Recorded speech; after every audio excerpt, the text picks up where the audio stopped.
probability kita untuk bisa berhasil. Kalau teman-teman rugi,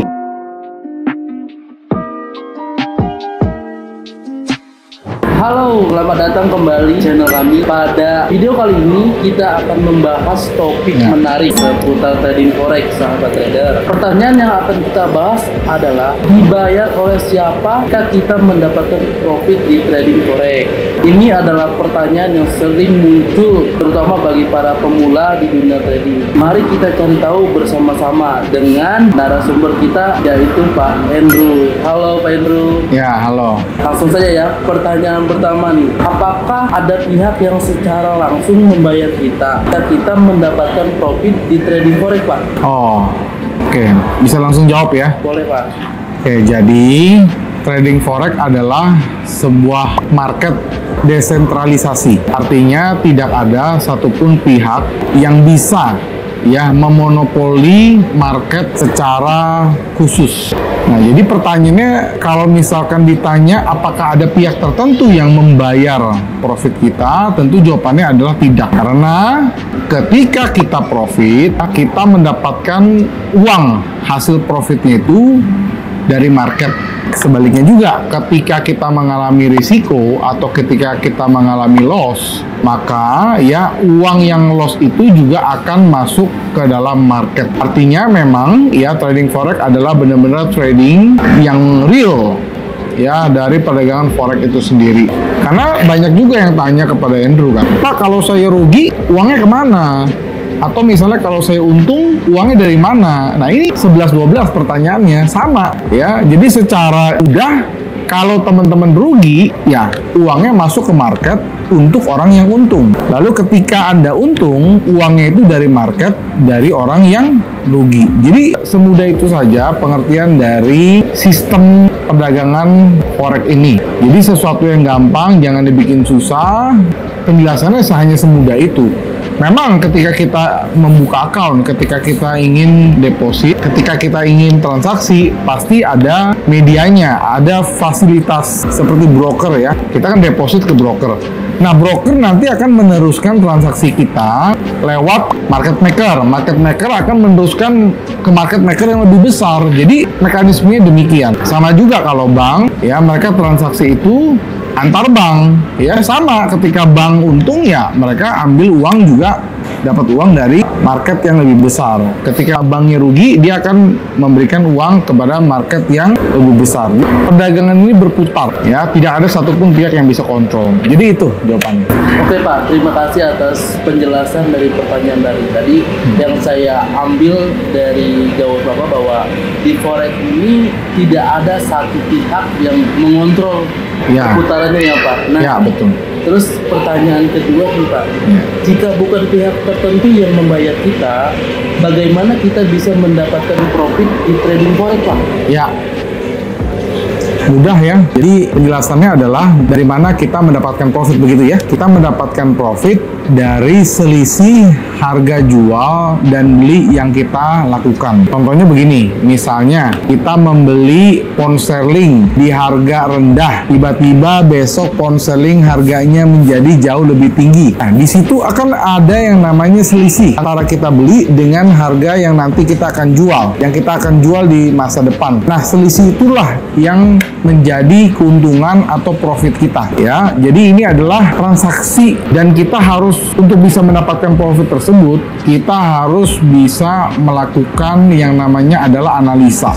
Karena kunci trading forex itu adalah kuncinya di analisa. Kalau analisa teman-teman tajam, kalau analisa teman-teman akurat, tentunya probability kita untuk bisa berhasil, probability kita untuk bisa mendapatkan profit di dalam trading forex tentunya sangat besar. Sebaliknya dan kelebihannya dalam trading forex, apabila harganya turun, kita juga tetap bisa mendapatkan profit. Nah, di poin ini banyak teman-teman yang nggak ngerti kenapa harga turun kita bisa mendapatkan profit. wajib karena trading forex itu adalah transaksi dengan menggunakan kontrak. Jadi walaupun harganya turun, kita bisa melakukan open sell, dan ketika harganya jauh lebih rendah baru kita melakukan yang namanya close buy. Selisih dari open sell dan close buy itu tadi, itu yang bisa dijadikan profit untuk kita. Alasan lainnya adalah ya tentunya karena kita sudah deposit duluan ke broker. Dan ingat, transaksi forex adalah transaksi yang menggunakan kontrak, bukan transaksi fisik. Jadi transaksi forex ini bisa dijalankan dengan dua arah. Baik harganya naik kita bisa untung, harganya turun kita bisa profit juga. Itu. Oke, baik Pak. Jawaban dari pertanyaan kedua tadi yang saya ambil bahwa di forex ini berdagang secara kontrak ya Pak? Kontrak. Nah, berkaitan dengan pertanyaan ketiga nih Pak, apakah ada biaya atau komisi yang harus kita bayar dalam trading forex? Ya, pastinya ada ya. Sama seperti kita kalau mau beli dolar di bank.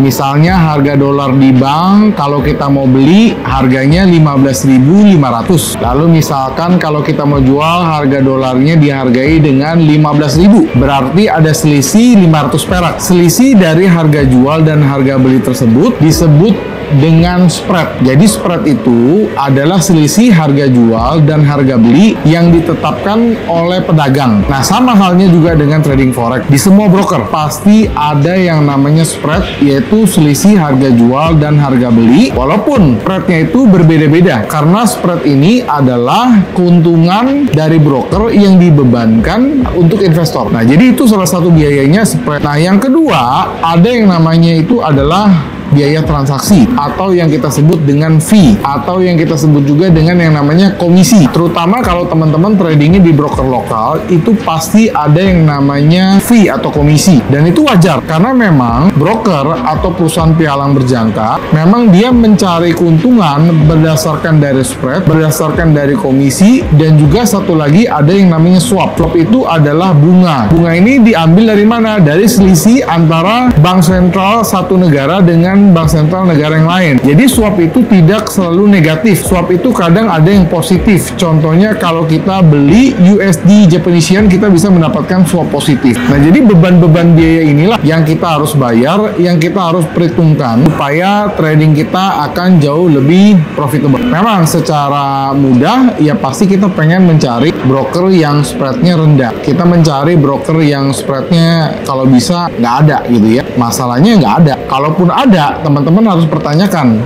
Kalau misalkan ada broker yang memberikan spreadnya 0, alias dia menggratiskan spreadnya ini, pertanyaannya adalah broker tersebut untung dari mana? Nah, tentu kan nggak wajar karena broker memberikan spreadnya 0. Mereka ambil untung dari mana? Jangan-jangan broker tersebut adalah bandar. Nah, kita harus hindari.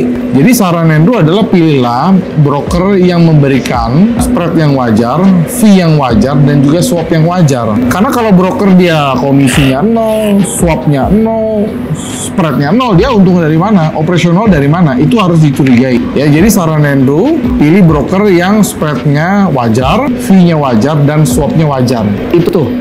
Baik Pak, terima kasih atas jawaban dari pertanyaan ketiga nih. Untuk selanjutnya ini mengenai tentang resiko nih Pak ya. Nah, hal apapun pasti ada resiko, benar nggak Pak? Betul, pasti ada resiko ya. Nah, untuk pertanyaan, bagaimana kita bisa mengelola resiko dan memaksimalkan profit dalam trading forex? Ya, jadi di dalam trading forex, di dalam MetaTrader khususnya. Jadi MetaTrader itu adalah platform ya di mana kita bisa melakukan transaksi di sana. Nah, di dalam MetaTrader sudah banyak sekali fitur-fitur yang bisa membantu kita untuk memanage risiko. Salah satu yang paling umum adalah yang disebut dengan stop loss. Stop loss ini adalah fitur untuk membatasi posisi kita, ya, membatasi kerugian posisi kita. Sehingga apabila kita sudah ambil posisi dan ternyata posisinya berlawanan, ya marketnya berlawanan dari posisi yang kita ambil, maka sudah ada pembatasan risiko yang kita bisa setup. Lalu yang kedua, supaya kita memaksimalkan profit bagaimana? Ya sama, ya intinya kita pengen profit pasti sebanyak-banyaknya, betul ya? Tetapi karena kita pengen banyak nanti malah jadi serakah. Nah, di dalam MetaTrader tersebut sudah ada yang namanya adalah fitur take profit. Jadi take profit ini kebalikan dari stop loss. Take profit adalah ya satu fitur otomatis untuk bisa mengambil ya profit secara otomatis di level yang kita sudah tentukan. Nah, jadi dua fitur ini Andrew rasa wajib dipakai oleh pemula. Jadi kalau wajib itu tidak boleh tidak. Kenapa? Karena pemula itu dia masih labil. Jadi wajib dilindungi oleh fitur-fitur yang sudah disediakan oleh MetaTrader, baik MetaTrader 4 maupun MetaTrader 5. Dan salah satu fitur lagi yang bagus menurut Andrew, yang kalau teman-teman mengerti, ada yang namanya trailing stop. Nah, trailing stop ini mirip-mirip dengan stop loss, hanya bedanya kalau trailing stop dia bisa mengikuti harga running. Jadi proteksinya itu dia mengikuti harga running. Nah, jadi fitur-fitur inilah yang bisa meminimalkan risiko dan juga ya bisa memaksimalkan profit. Ingat, asal tahu caranya. Kalau teman-teman nggak tahu caranya sama juga bohong. Jadi maka itu yang disarankan teman-teman wajib belajar, wajib lakukan percobaan, wajib melakukan trial dan error ya supaya familiar dengan fitur ini. Nah, jadi itu ya. Terima kasih. Berarti sebenarnya dalam trading forex ini cukup safety ya Pak untuk ditransaksikan karena ditunjang dengan fitur-fitur yang bisa menjaga dan memproteksi transaksi kita ya Pak jika diterapkan dengan benar. Demikianlah penjelasan mengenai siapa yang membayar jika kita mendapatkan profit di trading forex. Dalam trading forex kita tidak dibayar oleh pihak tertentu. Nah, tetapi profit kita berasal dari perbedaan harga beli dan harga jual mata uang yang kita transaksikan. Iya. Penting untuk diingat bahwa trading forex melibatkan resiko dan keputusan trading harus didasarkan pada analisa yang matang. Iya. Semoga video ini bermanfaat dan memberikan pemahaman yang lebih jelas tentang trading forex. Terima kasih telah menyaksikan dan sampai jumpa di video berikutnya. Ya, sebagai penutup ya, karena trading forex itu mengandung resiko, artinya teman-teman yang ingin masuk ke dalam dunia trading forex wajib belajar. Jangan sampai teman-teman trading forex atau masuk ke dalam industri forex teman-teman mengharapkan sesuatu yang fixed income. Karena trading forex bukan sesuatu yang fixed income, bukan sesuatu yang pasti, artinya pasti untung atau pasti rugi juga enggak. Maka teman-teman wajib belajar dan paham dulu mekanisme perdagangan trading forex ini. Kalau teman-teman paham, teman-teman sudah bisa, baru teman-teman boleh melakukan trading forex. Kalau teman-teman belum paham, Andrew sarankan coba lakukan demo account dulu. Karena dengan melakukan demo account, kita bisa ya mempelajari fitur-fitur apa saja yang ada di dalam platform. Buat teman-teman yang daftar di broker lokal, akun demo itu wajib dibuat. Kalau teman-teman belum ada akun demo, teman-teman belum boleh memiliki account real. Nah, jadi itu saja penutup dari Andrew, dan tadi Anda juga sudah tutup. Semoga video ini bisa mendapatkan manfaat buat kalian. Jangan lupa untuk membagikan supaya orang lain mendapatkan manfaat yang sama. Akhir kata, sampai jumpa di video-video profit training dan tips-tips trading lainnya, live streaming lainnya, edukasi lainnya. Salam profits.